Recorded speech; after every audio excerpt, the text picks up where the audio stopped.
Welcome back to OWTV. My name is Renee DiLorenzo, and today we're going to be talking BattleBots. Square from Somerville, Massachusetts, it's Valkyrie!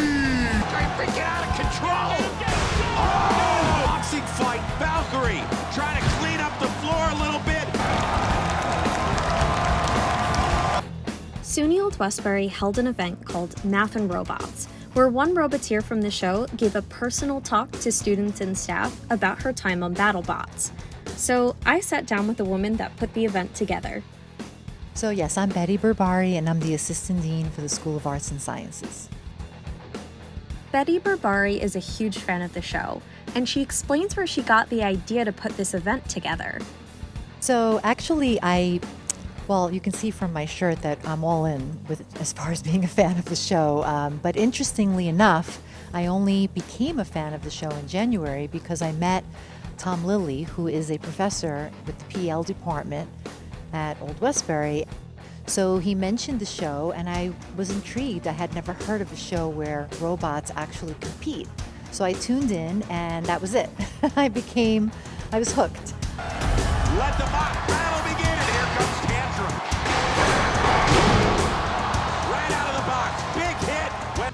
Leanne Cushing is the leader of Valkyrie, and Miss Berbari decided to reach out to her and see if she'd be willing to do a presentation at SUNY Old Westbury about her experience on the show.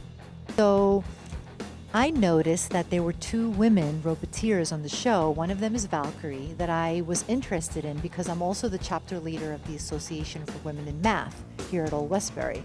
And we run experiences of women in STEM every semester. And we pick some panelists, and we have a talk similar to today where the panelists discuss their experiences as women in STEM. As one of only two female-led teams on the show, the question quickly came up about what it's like to be a woman in the field of engineering. I hung out in my dad's shop growing up. He refinishes tractors and steam engines, so I was used to the smell of oil. I just got really. It never crossed me that I'm a girl, I shouldn't like these things. And then once I got to high school, some of the kids on my first robotics, some of the guys on the first robotics team were kind of mean to me. And then that continued in college. And then that's continued at some of my jobs, when I first got out of college. And I was this sucks. And I almost walked away from it. But I know it's the one thing I'm really good at and I really like. As hard as it was for her, she kept going.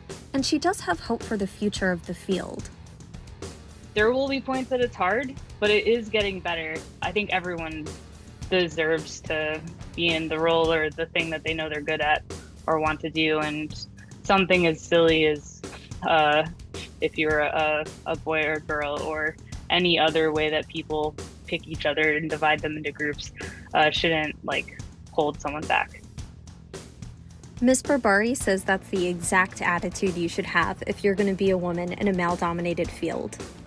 And that perseverance and that passion is what we all want in our fields, regardless of what the field is. To do what you love, to not take no for an answer, and to just rise to what you are passionate about. Women have a lot to bring to the role, and I know at work, I'm just a goofball and I'm fun to be around and I get my stuff done, and I'm fortunate that at Apple at least it's 25% women on my team, which is really great.